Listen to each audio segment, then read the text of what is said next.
It is a privilege for you here in the Salvation Army to have skills. I hope I'm correct. And now with your skills, it will give you more power and it will add more attribute to you on your own personality. We heard Mr. Dennis the other time he talked about that if he knew what he knows today at his early 20s, that he would have become a very great person, which I believe you people heard from him. Now, wisdom is profitable to direct, and it takes love before it's out here to speak with you people. And please, I want to make you youth of this very local government not to jump in this symposium and whatever he has said, you people are going to work towards it. Do you understand me? Mr. Dennis, good morning. And good morning. How are you doing, sir? Well, I'm awake. Okay, I can see, and I think with the way you are, I believe you're really ready for us. Okay. Can you hear me? I hear you loud and clear, thank you. Yeah, I can see that you are really ready for us today. I want to say a big good morning Uh-oh. that you gave to us, which it has really made most of them here in this team program very serious than the way they were before. So we are very grateful.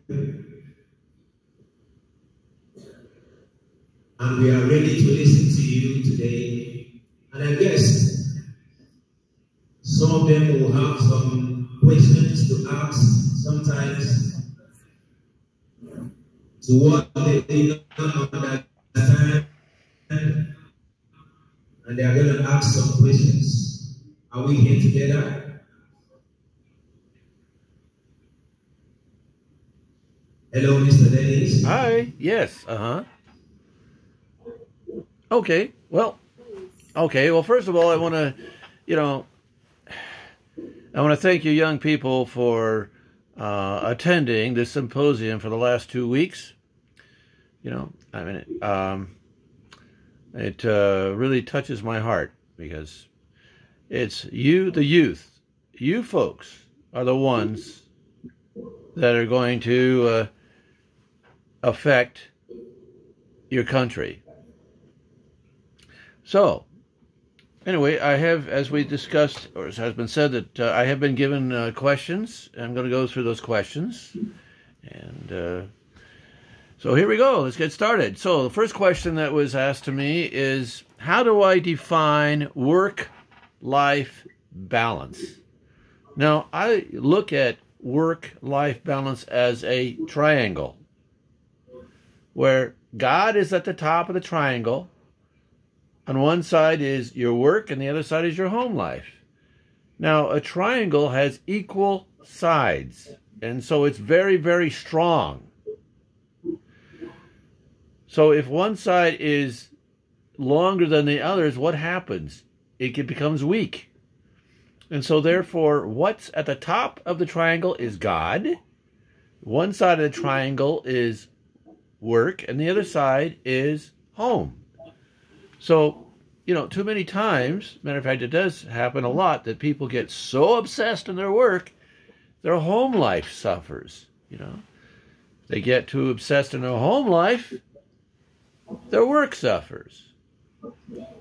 But if all there is home and work, there's no God. And again, everything suffers. How do we define success? And how does one resist change? Well, success goes back to that triangle again. God at the top, work on one side, and home life on the other, and keeping everything in balance. As a pointer note, it was said a long time ago, I heard, it was this little phrase, "Whate'er thou art, act well thy part." That is, do whatever you do it for the glory of God. If I'm given 2 talents to maximize, just like in the Bible, how will I know I have maximized it? And how can one maximize a talent in the Nigerian economy? Well, the term talent goes beyond finances. You all have been given gifts. How you use those gifts will determine if your talent grows or, like an unused muscle, it atrophies. It becomes useless. You lose it. As far as the economic aspect of talents, there's really no such thing as maximization of the talents as long as you pursue economic growth. The opposite is reaching a point where either you become satisfied in relation to where you are, or you become complacent. You know, that happened in the American automobile industry. They became comfortable, complacent, and they lost their vision. The quality in regard to reliability went down, and they lost the confidence of the consumer. In contrast, Toyota has a culture of always reaching for excellence. Thus, whenever you look on American highways, you see prominently Toyota vehicles, and I trust probably in your country too. Regarding your economy, that's why you're here. You are here to learn skills that will enable you to develop cottage industries. That's we call it grassroots. But the most important aspect is to inspire you to create a vision of what could be. What are the things I need to improve and work on in this toxic environment? Well, there's 3 categories. First category, integrity. Second category, integrity. Third category, integrity. And what is integrity? Integrity is being truthful all the time. It is that whatever you're doing the right things, no matter if you're being watched or you're by yourself. That's integrity. It is, as the Bible says, your yes is yes, your no is no. That people can depend on you. And that is the basis of a successful entrepreneurship. Where does self-worth come from? Well, self-worth comes from knowing where you're deficient and you making those adjustments. It comes down to knowing yourself and always seeking self-improvement. It is based in the core value, or the core is knowing your values, knowing your beliefs, and acting on those values and beliefs. What is it? And it comes down to, again, the biblical principle of love the Lord your God with all your heart and all your mind and all your might, and love your neighbor as yourself. How does one value his or herself when the government doesn't value their citizens? Well, how you value yourself is totally independent of how the government values you. Entrepreneurs work independently of the government. They empower themselves so they don't need the government. And by the way, that scares the government. Okay? It scares my government. Okay? They don't like business people over here. It's very, particularly my state. But we go along, we press along in spite of the government. How do I discover what matters the most to me? Well, ask yourself, what does matter to you? And then, sit back and run a mental scenario of thinking, what do you have? And let's just say that aspect, this is gone, or that's gone. And so then analyze, wow,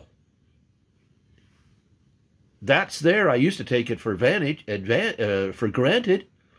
now it's gone. That's how you start figuring out what really matters to you. How do I discover my personality type? Well, you can go online, and there's lots of little tests you can take, but we're going to talk about the different personality types, and think in your mind, where do I fit in with what is being presented as far as these different personalities, okay? So, there are 5 basic personalities. You've got openness, conscientiousness, extroversion, agreeableness, and neuroticism, okay? Openness, openness, also referred to as openness to experience, emphasizes imagination and insight the most of all 5 personality types. People who are high in openness tend to have a broad range of interests. They are curious about the world and other people and are eager to learn new things and enjoy new experiences. People who are high on this personality trait also tend to be more adventurous and creative, which is wonderful that you're here because you're learning to be creative. Conversely, people low in this personality trait are often much more traditional, which I kind of have a problem with that because talk about tradition, and many struggle with abstract thinking. So therefore, if you're on the high, you're very creative, you're open to trying new things, you're focused on tackling new challenges, and you're happy to think about abstract concepts, which is fundamental in entrepreneurship. If you're on the low side, you dislike change, you do not enjoy new things, you resist new ideas, which is very detrimental when you're an entrepreneur, because entrepreneurship is always about new ideas. You're not very imaginative. Again, that's detrimental. Entrepreneurs are always imaginative. That's what keeps their businesses alive. They dislike abstract and theoretical concepts. Okay, not good as an entrepreneur. And then we get to another personality trait, which is conscientiousness. Among each of the personality traits, conscientiousness is one defined by high levels of thoughtfulness, good impulse control, and have goal-directed behaviors. Highly conscious people tend to be organized and mindful of details. They plan ahead, think about how their behaviors affect others, and are mindful of deadlines. Someone scoring lower in this primary personality trait is less structured and less organized, which is really detrimental if you're an entrepreneur. You must be structured, you must be organized. They may procrastinate, get things done, sometimes missing deadlines completely. That's why businesses fail, when you have that kind of work ethic. So therefore, on the high side, You spend time preparing. Excellent. You finish important tasks right away. Excellent. You pay attention to detail. Excellent. You enjoy having a set schedule. I'll tell you what, every single day I put up a schedule of what I'm going to be doing, even by time. And this is a short one, but normally it could be quite lengthy. But it's to make sure, as an entrepreneur, that I'm getting things done that need to be done. If you're on the low side, you dislike structure and schedules, you make messes and don't take care of things, you fail to return things or put them back where they belong. That, again, is very, very important as an entrepreneur. Again, it's that yes, yes, or no, no. You know, it's also, if you borrow something from someone and you don't give it back, that's really, really disrespectful. You procrastinate important tasks. You fail to complete necessary or assigned tasks. You know?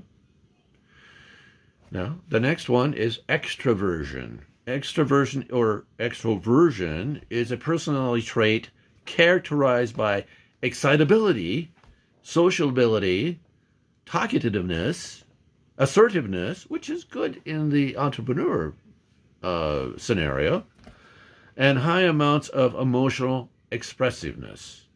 People high in extroversion are outgoing and tend to gain energy in social situations. Being around others helps them feel energized and excited. People who are low in this personality trait, on the other side, are introverted, tend to be more reserved. They have less energy to expend on social settings and social events. They feel, in such areas, situations, they feel drained. Introverts often require a period of solitude and quiet in order to recharge. Well, look, I mean, not... So let's put, so therefore, on the high side, you enjoy being the center of attention. You like to start conversations. You enjoy meeting people, new people. You have a wide social circle of friends and acquaintances. You find it easy to make new friends. You find energized. You feel energized when around other people. You say things before thinking about them. No, that's kind of the downside, okay? In the Bible, it says that the tongue is the one thing that cannot be tamed, okay? So what it's saying is think before you speak, all right? On the low side, you prefer solitude, feel exhausted when having to socialize a lot, you feel anxious, you struggle to bounce back after stressful events, and you're emotional, but on the other side, you're more emotionally stable. You deal well with stress, you really feel sad or depressed, you don't worry much, and you're very relaxed. So, but what we're talking about here is, again, we're going back to the triangle, being balanced. And how do we use the big 5 personality traits? Where you fall on the continuum for each of these 5 primary traits can be used to help identify... excuse me, Mr. Dennis. Yes, yes. I'm here. Excuse me. Yeah. Please, Lieutenant want to talk to you. Hello, good morning, Mr. Dennis. And good morning. Over here is morning. I'm fine, thank you. I'm, of course... So sorry to break you now. It's okay. I'm happy to have you speaking to my youth this morning once again. Well, I'm happy to be here, thank you. Yeah, in a little while, I'll be going out to meet up with another program. Well, thank you. Tomorrow will be our graduation and closing ceremony. Yeah. Okay, great. So we are glad that you've impacted lives. Well, thank you for... So thank you. God bless you. Oh, God bless you. Thank you. Thank you very much. Bye-bye. Okay, bye-bye. Yeah, continue with your lecture. Oh, continue. Okay. All right, so we're talking about the personality traits.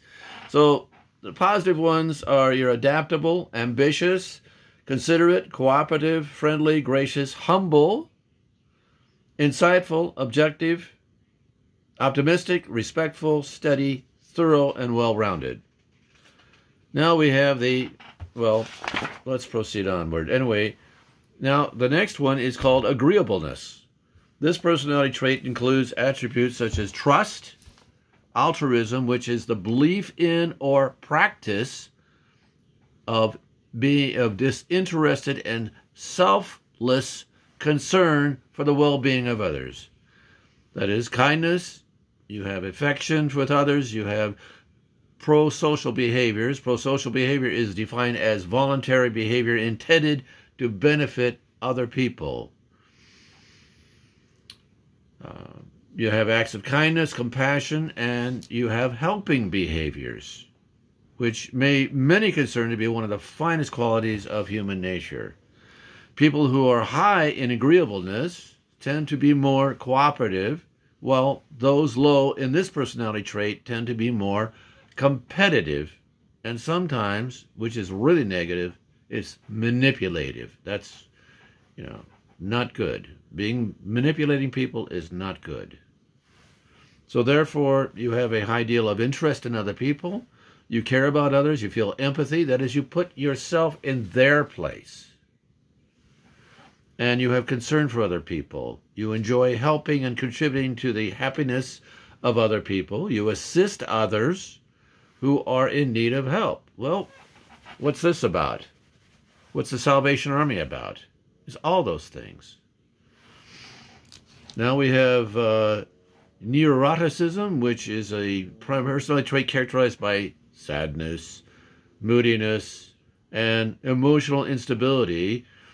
Neuroticism is the trait of that you experience that has negative effects, including anger, anxiety, self-consciousness, irritability, emotional instability, and depression. If you're high in that, you worry a lot. You worry about different things. You get upset easily. You experience dramatic effects in mood. Well, and basically these traits, you're aggressive, arrogant, cold, deceptive, egotistical. Egotistical means that you're excessively conceited or absorbed in yourself. You're self-centered. You're guarded, intolerant, judgmental, moody, neglectful, pompous, selfish, unreliable, and withdrawn. As you can see, those are the traits that are definitely detrimental to being entrepreneurship. It's detrimental to actually being a human being. It's really not a nice person. Okay. So, questions. What does it mean to have a good life? Well, entrepreneurship is more than business building. It is about creativity. Entrepreneurship encompasses creating how you think about yourself. As entrepreneurs, to apply Dr. Anderson's habits of health, he wrote, "What you are creating in yourself is not a reflection of who you are, what you are feeling, and what you are thinking about yourself. You recognize that all things do not matter in your life building process. We focus on the essentials." What we say? God, work, home. The essentials. And what are the essentials again? God, work, home, family. As an entrepreneur, you are a creator, and therefore creation takes place that feeds back to you, the creator. Therefore, Dr. Anderson wrote again, You are the creator, and you are focused. You are a focused individual that is creating something separate and magnificent because you are open, curious, and have a growth mindset. You are not limited by what you or others think about you. I'm going to say that again. You are not limited by what you or others think about you. It is important to learn to focus on the desired outcome as the organizing principle for all you are creating. Now, keep in mind there are three types of people. There's those that make things happen, which is your entrepreneur. Those that things happen to, and those that have no idea what happened to them. And entrepreneurs they're the ones that make things happen. Aaron Antonovsky wrote, "We are coming to understand health not as the absence of disease, but rather the process by which individuals maintain their sense of coherence or a sense that life is comprehensible, that we can comprehend what's going on, manageable, and meaningful, which gives us the ability to function in the face of changes in ourselves and our relationships with our environment, and particularly your environment." And what does it mean? It means you have the ability to respond to whatever life throws at you, in that you respond in a way that will always help you in your life-building process. As we talked about before regarding obstacles in our last lecture, life will always get in the way. It is how you respond to those obstacles that affects the outcome. Now, here's some questions to ask yourself. Who is responsible for your future financial self? Is it your parents or your guardians? Is it your future spouse? Is it your friends? Your environment? Your genetics? How you were born? What's the DNA? Or is it you? Regarding your intelligence, do you believe intelligence is something very basic about you and cannot be changed? Do you believe you can learn new things, but you really can't change how intelligent you are? Do you believe by the age of 5 your intelligence is fixed and cannot be changed? Or, no matter how much intelligence you have, you can always significantly change it. That is doing what needs to be done to upgrade your intelligence. And how are you going to do that? Well, going back, principles, fundamentals. Know yourself and seek self-improvement. Associate with success-oriented people, which is what you're doing here. Ask the right questions to obtain the right answers. Most importantly, seek ye first the kingdom of God. And how do you do that? Through your prayer work. You know, when people pray, people say, well, dear God, I want this, I want that, I want the lotto, I want a new car, I want a new blah, blah, no. You know, God is not the eternal bellhop. Okay?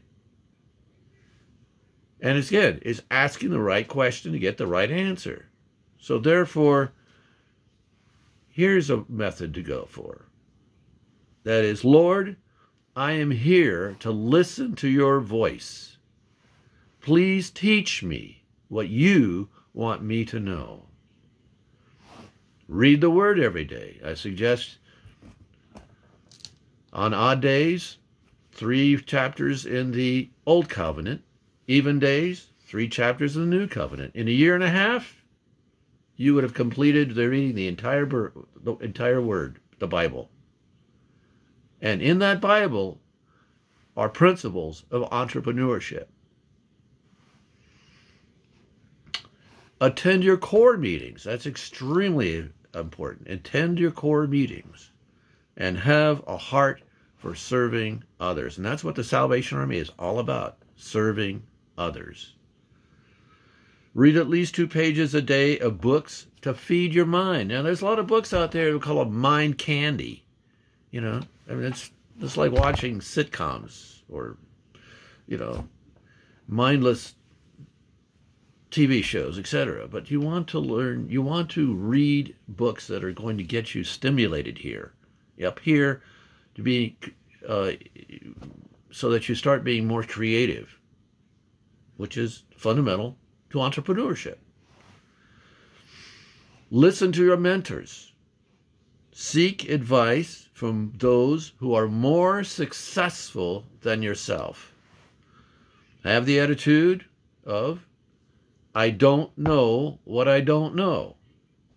And to paraphrase Dr. Wayne Scott Anderson, he said, developing habits of health that encompass physical, mental, spiritual, and financial rituals that support personal development are the fuel to start your day.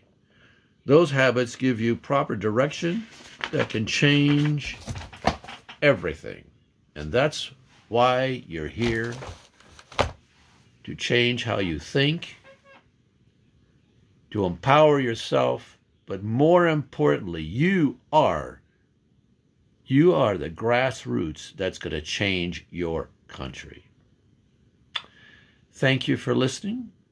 I will now turn the time over back to our compere.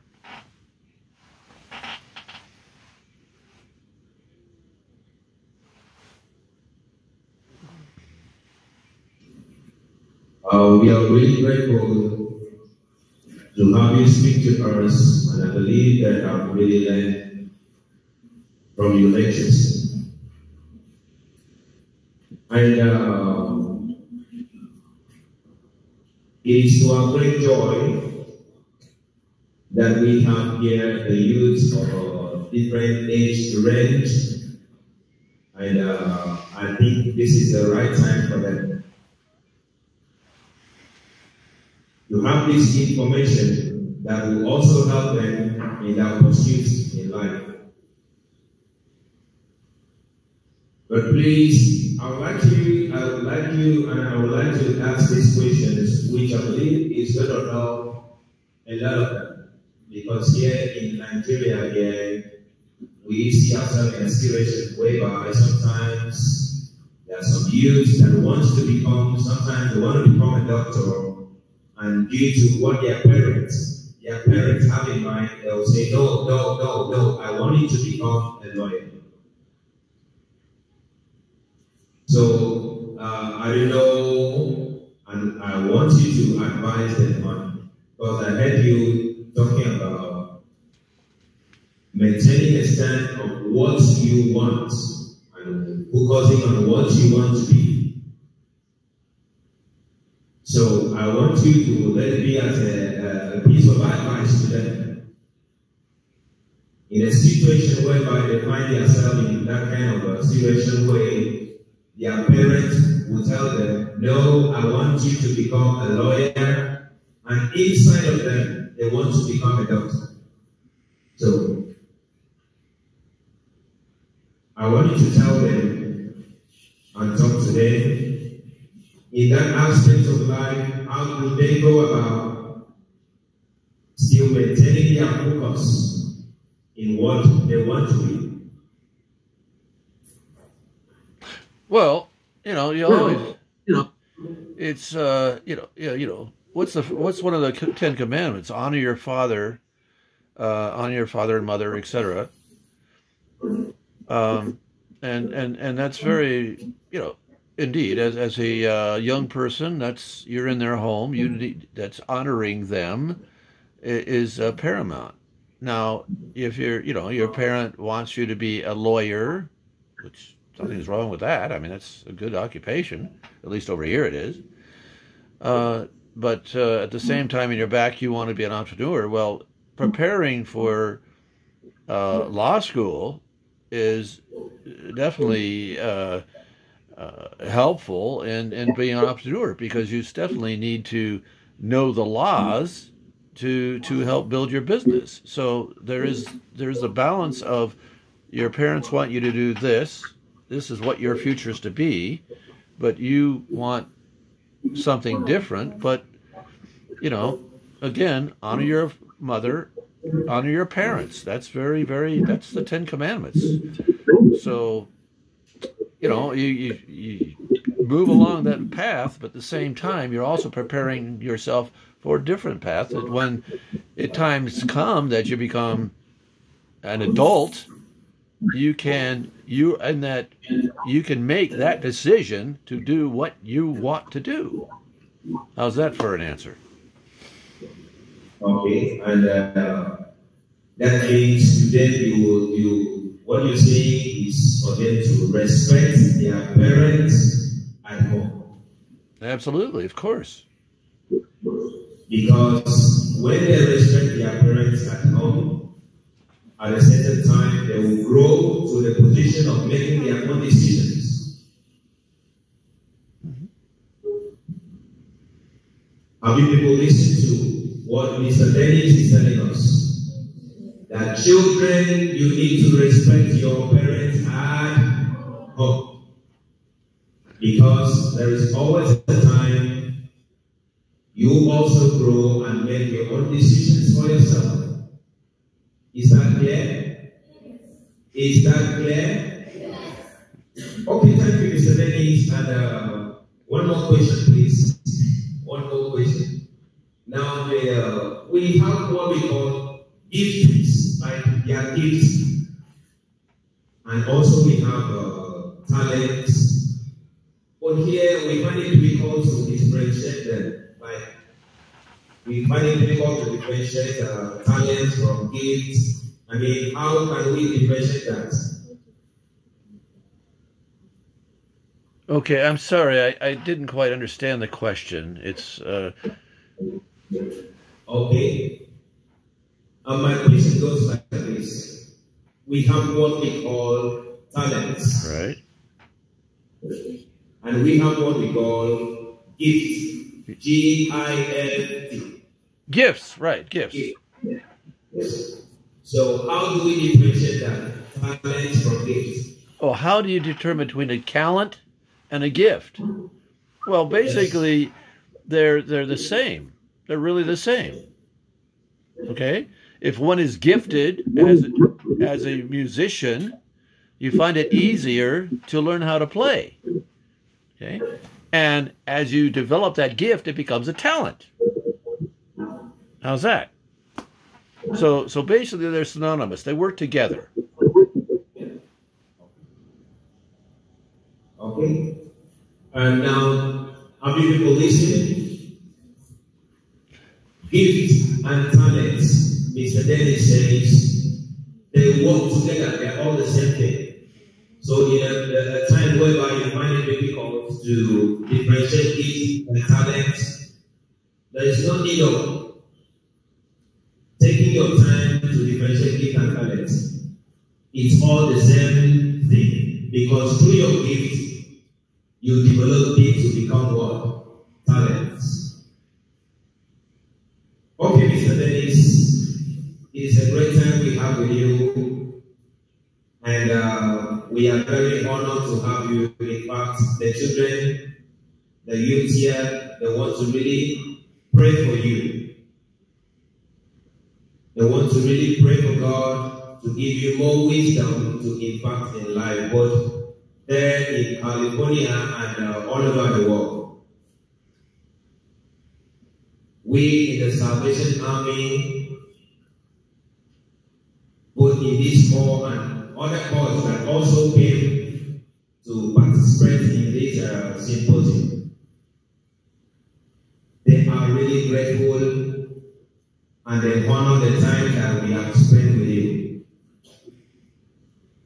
So I want to use this opportunity. We have one of the facilitators here that wants to say hi to you. She's a mother.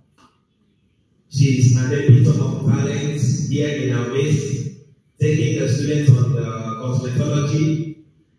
She really wants to say hi to you and how your words have become a blessing even to her. So we want her to speak to you. Thank you very much as you listen to her.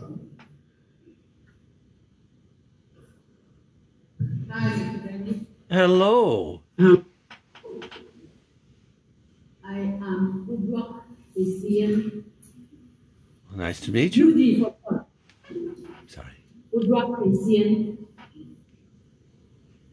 I represent PLC Global, meaning Project Life Care Initiative. This company is based in Kentucky. We are based in Kentucky, but I represent this company in Nigeria. Yes. The person in charge is Dr. Ikot Ebom. So we are here. I'm here to meet with the children and show them what to do, so that they won't be stranded in life. Yeah. One who walks, if you use your hand, you will never be stranded.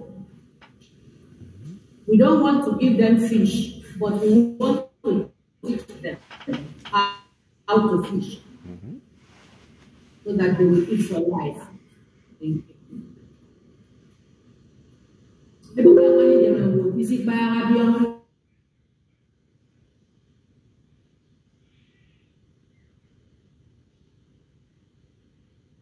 We lost the audio. First lady, we lost the audio. Sorry.